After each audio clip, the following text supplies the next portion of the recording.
What's up, guys? This is a really quick one I'm bringing you here. Hope you can hear me. I'm not really using a microphone, but I just wanted to revisit these knives. The last video I did of Tactical Everyday Dad prototypes that we reviewed, I put out a review yesterday. I forgot, or I really didn't have time to add it in, to test the edges after I did my demonstrations and my cutting with them. So I wanted to do some paper cutting tests to see how the edges held up after doing the wood processing and all the nonsense crazy cutting I was doing with these knives. So you have here the Kodiak knife, which is the 1095 steel, which I am very, very fond of. I love 1095. Here is what I'm most curious about to see how it held the edge is the MagnaCut. Ted, I cleaned them up all nice for you. They're nice and shiny, back to their original glory. So this is the MagnaCut SFB short-faced bear. This is the Grizzlaw. I didn't know what I was opening. This is the Grizzlaw S45VN. This is the small guy, the mini Kermode prototype. It's like a kind of a mini short-faced bear knife. I didn't do any cutting, and this is also MagnaCut, so I'm curious to see how the MagnaCut held up with the original edge that was given to me and after cutting. So let's do some more tests on these things, guys. Okay, guys, this is some general stock, like old school papers for my kids, okay? Not too thick, but not too thin, kind of like right in the middle. So let's go with the short-faced bear. This is in MagnaCut. And again, if you saw my video, if you haven't, what are you doing? Go watch my video. I did some testing on this, a lot of wood processing, a lot of cutting, a lot of banging into the wood. Let's see how the MagnaCut held up. I didn't hone it, sharpen it before I got it and after I did the cutting. I just cleaned it up and it's right here. So let's see what we got.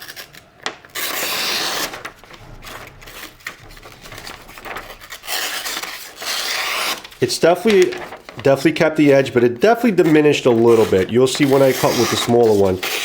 It's definitely a very sharp edge. Can it be serviced? Yes. Is it still very, very sharp? Abso-freaking-lutely.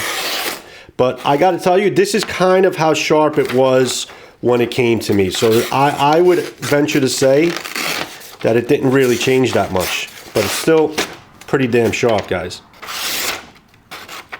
I'm not the best at cutting paper, but I do my best. Yeah, this is definitely pretty good. So let's try this little guy here. All right, so this is also MagnaCut, but this didn't experience any cutting whatsoever.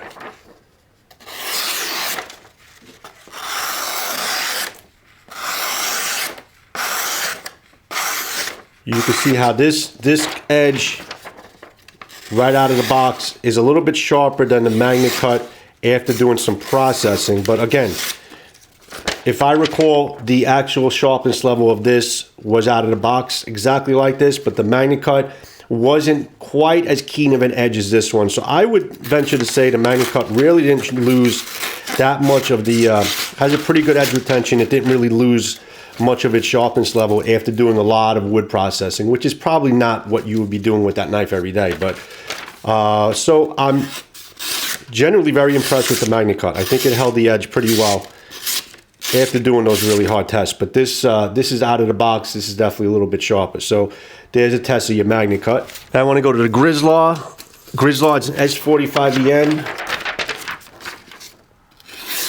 This held this edge really, really well. Extremely well. Very, very impressive S45VN holding its edge. Absolutely not bad. That was my bad. Very good. Very clean.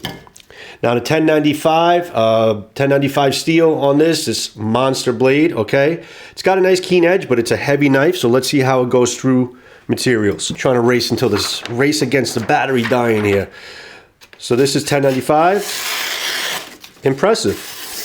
Gotta say, impressive. And I was using this to really pound on some pressurized wood from Home Depot. So this is actually very impressive that it held this type of edge all the way to the point. Very good.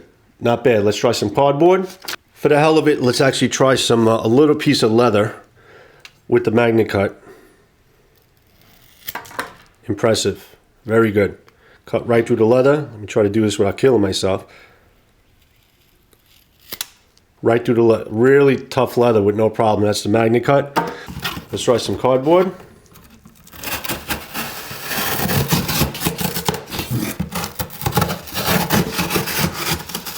Cut through it pretty well. Let's try the 1095. But this is just much heavier, so it'll get through the tough cardboard a lot easier because it does a lot of the work for you. But very, very, very impressed with the 1095 steel. Okay, how it held the edge. And let's try the tiny Kermode guy. Again, original edge, no sharpening. You can definitely tell. Magnet cut on this is much, much sharper. So, end result, I think the magnet cut impressed me. I think it definitely lost a little bit of of the sharpness after doing some cutting, but for argument's sake, I believe that this was kind of close to the sharpness level that I tested at now. So I would say the magnet cut really, really held up really well. The S45 held up fantastically. I think actually probably better than the magnet cut. And the 1095, compared to the type of test I was doing with it, held up extremely well. So I would say out of all these steels, I would say the 1095 kind of held up probably the best. S45 and then magnet cut were about the same.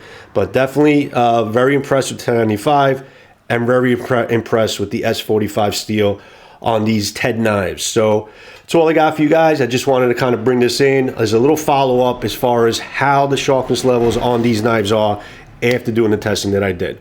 Have a good one, guys. See you in the next knife or sword video. Thanks for tuning in. Thanks for your support. Love to you all. Later.